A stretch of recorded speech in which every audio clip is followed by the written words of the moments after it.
Non queda máis remedio, querido Bernardo, porque hai 10.000 postos de traballo sen cubrir.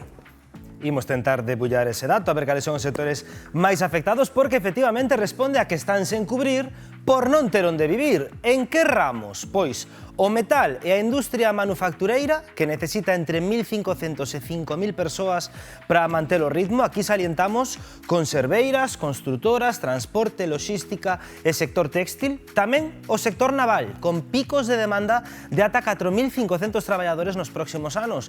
E a hostalería, que non pode cubrir os cadros de persoal en zonas turísticas como, por exemplo, a Mariña ou as Rías Baixas. En moitos casos atopamos traballadores estranxeiros de países como a India, Perú, Colombia ou Ucraína con contratos asinados e ganas de traballar, pero cando chegan non atopan teito. A lugar custa unha media de 350 a 400 euros por unha habitación compartida, e iso cando hai opción, porque moitos propietarios non alugan a traballadores con contrato temporal ou sen garantías. Iso obriga ás empresas a facer de caseiros, alugando pisos, avalando contratos ou ofrecendo vivendas propias. Aínda que é algo máis común en grandes empresas que ofrezan isto, hoxe coñecemos o caso dunha pequena taberna de Pedrafita do Cebreiro onde se busca quen traballe nela a cambio dun salario con vivenda incluída.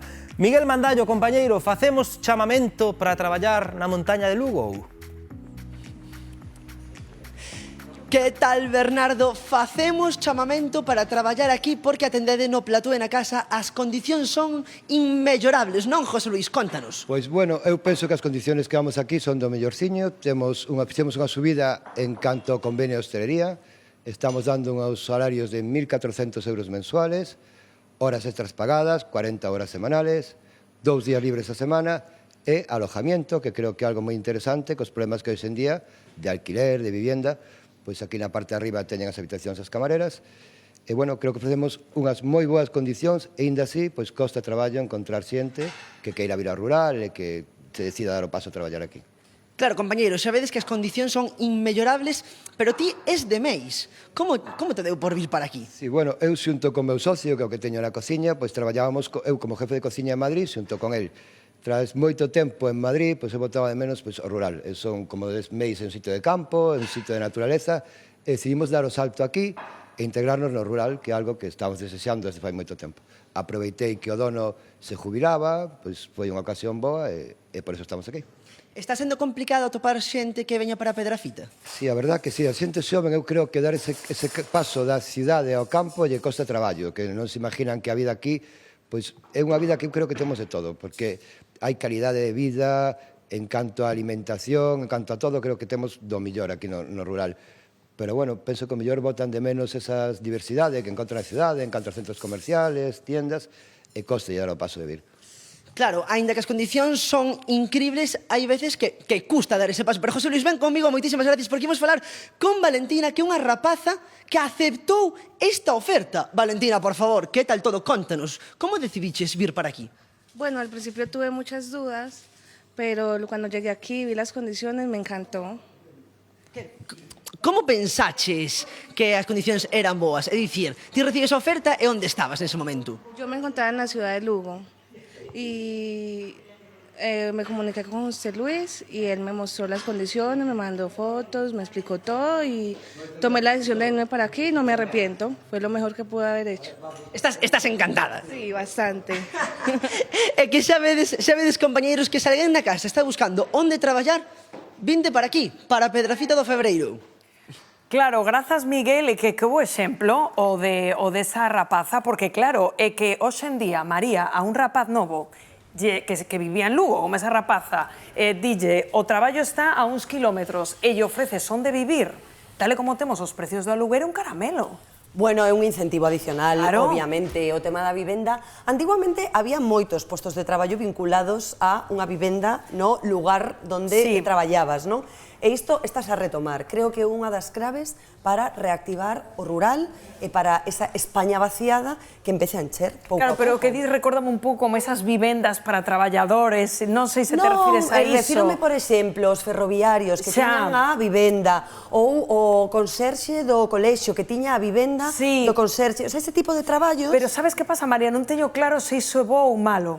Bueno, terá que decidir cada caso concreto, Xa, non? pero, Hai xente a que lle claro, encaixa, outra que non. Claro, o digo porque nos retrotrae uns tempos económicamente Sí, duros, sí. os que dá má sensación de que estamos volvendo. Bueno, pero é unha solución Xa, no, sen dúbida. mellor, non? Sen dúbida. Que estar aí Non sei. estancados. Ou nunha autocaravana, como Totalmente, estaban en Mallorca este totalmente. verán. Non sei se é bo ou malo, raro sí que é. Como diría o goberno, estos 10.000 postos de traballo sin cubrir son un síntoma evidente do pleno emprego do que disfrutamos neste país. Sí. Algo non encaixa, algo non encaixa. Cando a xente opta por non traballar, pese a haber oferta de traballo, estamos a falar de que o problema ten que estar nos arredores. A caravana non pode ser a solución. Este é un problema grave que ten este país e non podemos... Traballamos pensar que para unha vivir. caravana Cando o traballo non dá para pode ser vivir... un lugar de vivenda habitual para crear unha familia. Eso non é posible. Quero decir, imos de turismo unha caravana, pero plantexar que a xente teña que vivir nunha caravana porque non atopa... Estabas onte que falábamos dese caso de Sandra, Sí. unha rapaza, por se non viron onte o programa, Sí. que se viu obrigada a vivir de novo cos seus pais, Xosantón, porque non lle chegaba o salario para pagar o aluguer, non? No, é que, vamos a ver, aquí hai dous problemas. Por un lado, é o tema da vivenda de falta de construcción nos últimos 25 anos por parte de todos os estamentos e as institucións de vivenda pública en aluguer, como hai en outros moitos países, e ese é un problema que vamos a ter que resolver, é dicir, como a xente vai a poder ter vivenda si non hai un déficit. Hai que construir, hai que motivar, hai que promover a construcción e promover a seguridade. Eu penso que para os hostaleiros, María, tamén ten que ser un esforzo moi grande, é dicir, facer unha inversión, como aquí en Pedrafita, neste establecemento, pois en habitacións, aparte dos gastos propios dun negocio, non? Quizáis aquí sexa máis doado, porque quizáis as habitacións sexan máis baratas que noutras zonas, máis masificadas ou máis concentradas, é unha hostelaría diferente, quizáis isto sexa un incentivo porque non é a preocupación de buscar algo, non? Móvome e xa teño resolto o tema. Pero, efectivamente, o da vivenda hai que resolverlo entre outras cousas porque tamén esta rapaza, que era super riquiña, pon o punto na inmigración legal que chega a España para traballar, que veña a reforzar determinados postos de traballo e que está amosando que esa chegada de novos cidadáns precisa de novas vivendas, porque senón seguimos crecendo a poboación e non facemos desarrollo de so público. E que de feito, a un outro día comentábamos esta noticia de que as contas non dan, é dicir, que temos unha pirámide poboacional aquí en Galicia, en provincias como Ourense, por exemplo, no que ou entras a Vía Nova ou complicado. Iso é moi importante, pero tamén é moi importante, aparte do tema da vivenda, a inseguridade xurídica que temos. É dicir, temos que centrarnos un pouquiño os que legislan e legislar ca cabeza, ca frialdade e facer unha legislación que garantice que xurídicamente pois o tema do albuguer das vivendas.